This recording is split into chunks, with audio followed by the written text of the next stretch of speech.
A long, long time ago, 1994, I said to Yahweh Elohim, God of the sweet angel armies, I said to him, how come you robbed me of children? I'm a wonderful daddy.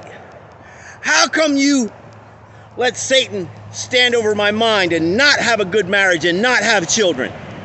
How come I was so stuck on giving pleasure to other people, to myself?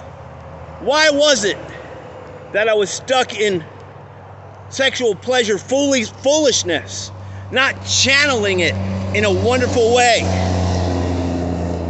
towards a woman in unity and flowing out to children? How come? Why was I so stupid and wicked? This is horrible. I'm polluted. I'm messed up. 40 years of my life is wrecked. I hurt my friends. I hurt my wife. I hurt my chances. How come you let me be so stupid and wicked? And he said to me, he gave me an inner picture. He said, compare yourself to Rav Shaul. Rav Shaul was a spiritually envious character who's all puffed up in his religion and spirituality. Oh, we have the right doctrine on baptism. Oh, we have the right doctrine on immortality in the soul. Oh, we have the right doctrine on Torah. Oh, we have the right doctrine on the true Orthodox faith.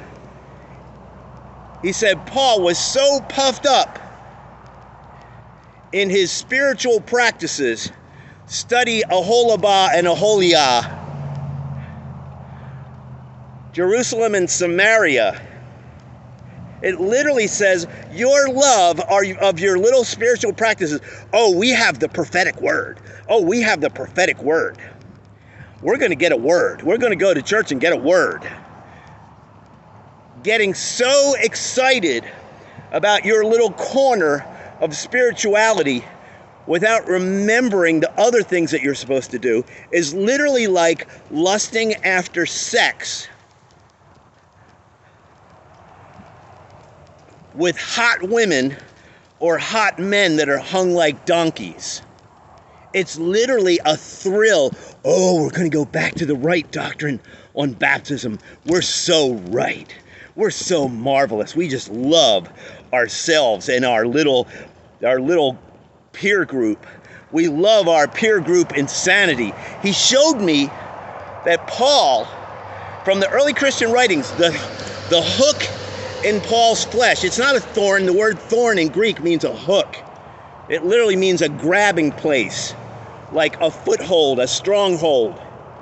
The hook in his flesh was that he was raised with so much elitist mindset because they were following the law of Moses so well that he was envious or jealous when he saw someone performing better than him spiritually. Then when you think of that as a demon on his life, a religious demon, where he gets angry when he sees somebody else putting in a better performance, think about it. He's trying to make Gentile converts to Judaism. And he looks over at these people that are disciples of Yeshua, and they're getting more converts faster than he and his people are, and he wants to kill them. He wants to hurt them, abuse them, torture them, put them to shame. Do you know that when a person was grabbed and taken off to court by the Jews, they might tie your ankles to a cart and drag you through the streets, hoping that your head will get bashed on a rock. Hoping that your head will get bashed on a rock and you'll die on the way to the court. And we'll say, oh, well, they had a little mishap on the way to the court. It's a shame that they died. I'm serious. This is wicked, brutal, evil stuff. Okay, so Father says to me, Compare yourself with Rav Shaul. Did you ever kill little Christians? Did you ever actually physically torture and kill disciples of Yeshua? And I'm like, no. Happy Wednesday. And I'm like, no. He's like, look, chasing after what feels good for you and giving a feel-good feeling to your friends is very low in evil. Just as Yeshua says, you guys are tithing your mint and dill and cumin, but you are ignoring the weightier concerns of the law. So also, there are sins, and then there are sins that lead to death. Nobody ever taught me about that stuff. Do you know that in Peter, where it says sins that lead to death, it's talking about the sins of the former covenant that would get you stoned to death. Now, stoning to death is not the end of your entire eternal life. It's just a marker that you started engaging in behavior that is forbidden in the community, so the whole community needs to see that you die when you exhibit that behavior, and in the end, God's going to sort it out. If you grew up in an extremely violent family and you end up killing someone in a moment of violence, God may actually evaluate that you did better than most people because the atmosphere that you grew up in was so negative and fierce and slanderous and nasty. So, capital punishment is not the end of your soul. Capital punishment in the former covenant is just a marker to the community that things got bad in this family and this poor person was not nurtured in a way of, peace and wisdom. So the point is, even capital punishment is not a big deal. But Peter says, if a person in your gathering is engaged in one of those things that would get you stoned to death, don't pray for that person. Just guide them and warn them. And in the early Christian writings, you actually set them outside of communion. Maybe they can stay in fellowship, but they don't take the sacrifice with you. They don't come into the Holy of Holies. And that includes in the shocking writings of the apostolic tradition of Hippolytus, a guy who was killed. He was a reformer like Ezra, but he was killed by the Christians and the Romans.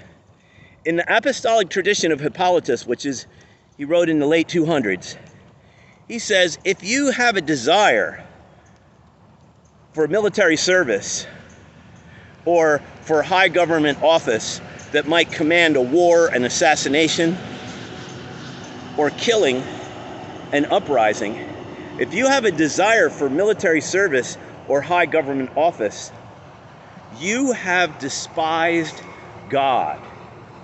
Because somebody didn't teach you that our job is to be the government of love over a family and to be the most wonderful family in the neighborhood that everyone relies on and everyone comes to for love and guidance and to shelter the children and the suffering people. And these are people who live by the Sermon on the Mount. Yes. Imitating Jesus. One marriage covenant for life. That's it. A true shepherd is a one-woman man. One woman for a lifetime. A true widow is a one-man woman. One man for a lifetime. Primarily, we're being like Yeshua, walking single in a constant bundle of activity together, teaching the things of Elohim, eternity, and immortality. You cannot make up a new esoteric delight religion that leaves out parts of the warnings of Yeshua. You will constantly be subjected to the influence of unclean spirits. Write it on the wall. You will constantly be subjected to the influence of unclean spirits who are going to try to influence you for your entire lifetime. So, in 1 Corinthians 12, it says, I don't want you to be ignorant about spiritual gifts. And I'm telling you, what is more important than discernment of spirits? I have been among religious peoples and spiritual peoples for a long, long time. I was raised by 2 seminary students. And I'm telling you, discernment between spirits is the deal. That is the top shelf of human psychology. When somebody comes in the door and they're all excited because God's going to give me my little red Corvette, that excitement could be in absolute purity by the Holy Spirit, or that could be literally a spirit of greed, attainment, and excess that is not necessary for that person. So the way that people declare things, and some of the sisters in the immortality gathering, the intercourse gathering, were revealing the negative, bitter, selfish ways of men. And when men present the concepts of Yeshua and salvation in a way that's prideful, self-exalting, with a little snippy condemnation towards other groups and other peoples, a woman has discernment of spirits, and a woman can perceive that what that person, the way that that person is presenting information is wicked. The information that they're presenting is good and pure and decent, but the way that they're presenting it is not decent, and it is a problem. That's discernment between spirits. So the root reason for this message is this. Welcome to Bartow Medical Center. This is the place where I learned about the J.K. Stewart family. One day I saw this plaque.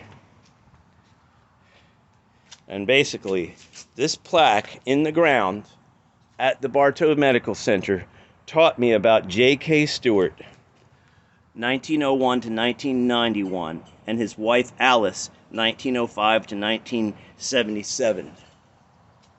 He lived 20 years longer than she did. They had 6 daughters. They built libraries in Texas and North Carolina and right here in Polk County. Those people had 6 daughters, and they started the Future Farmers of America, 4-H, Boy Scouts, and Girl Scouts because they loved children.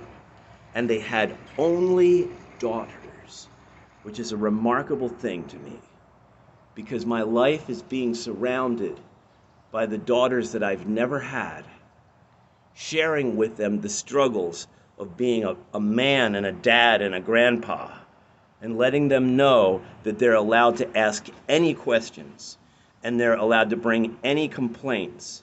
And when they're exhausted, they can come into my atmosphere and they can rest and forget about their men, their children, and even the burdens of their body.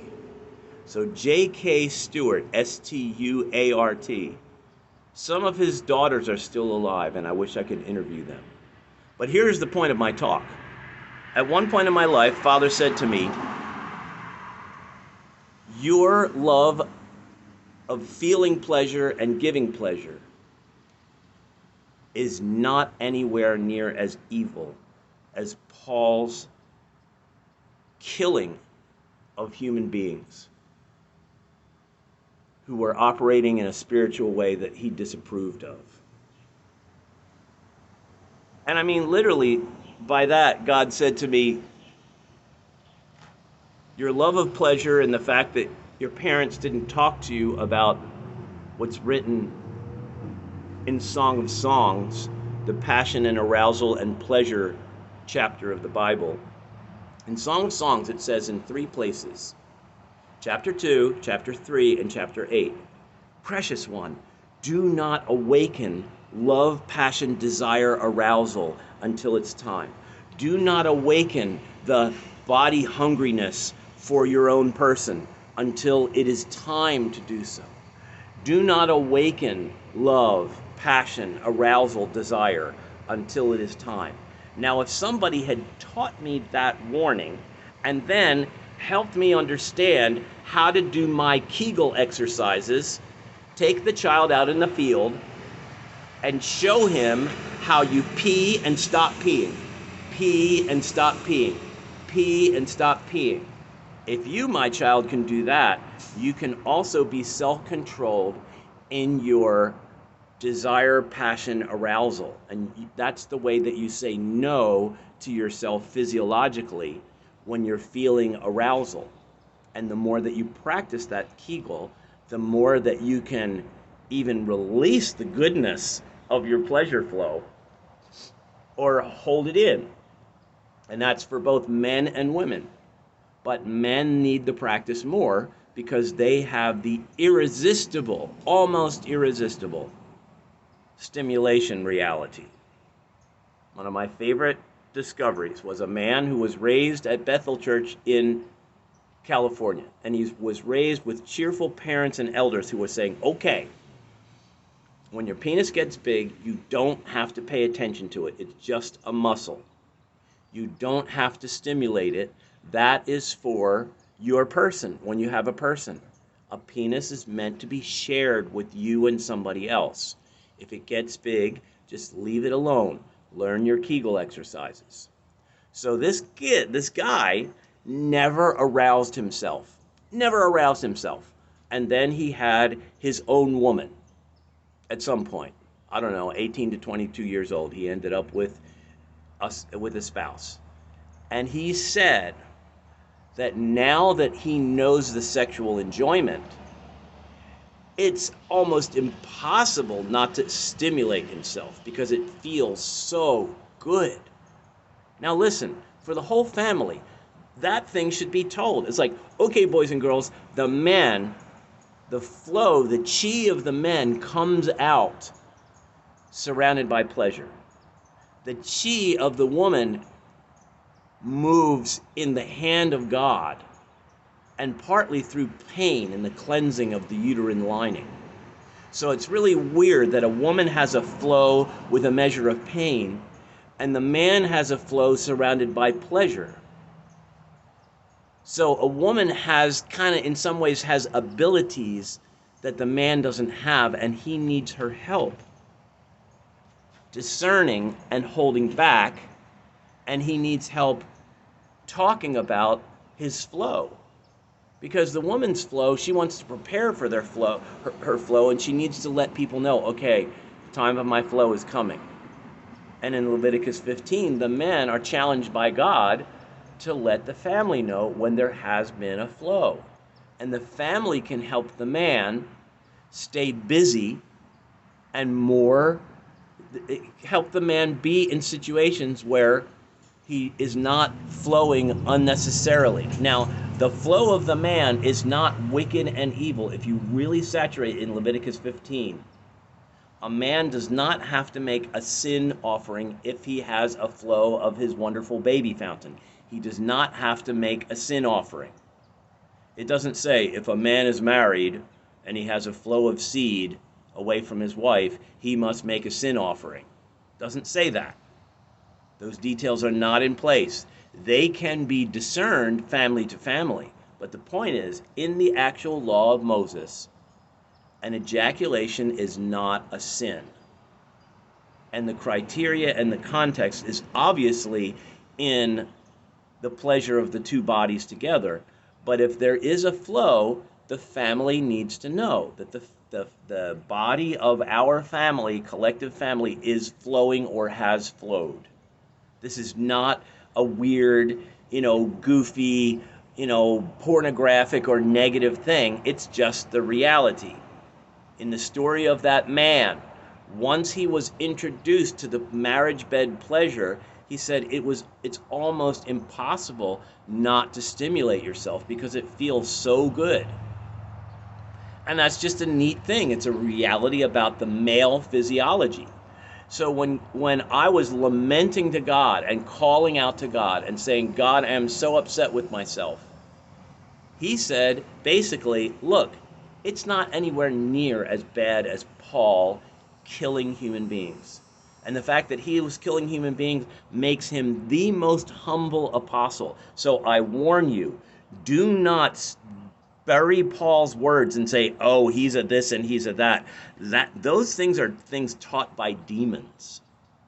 Because he actually lays out the instructions that Yeshua gave both to the 12 and to him. And those instructions are great for all of us. They actually give us the ability to be freer and fresher and real about everything, including covering of the head. Uncover your heads because the veil was torn. Uncover your heads, men, because the temple is destroyed. The tabernacle is not necessary.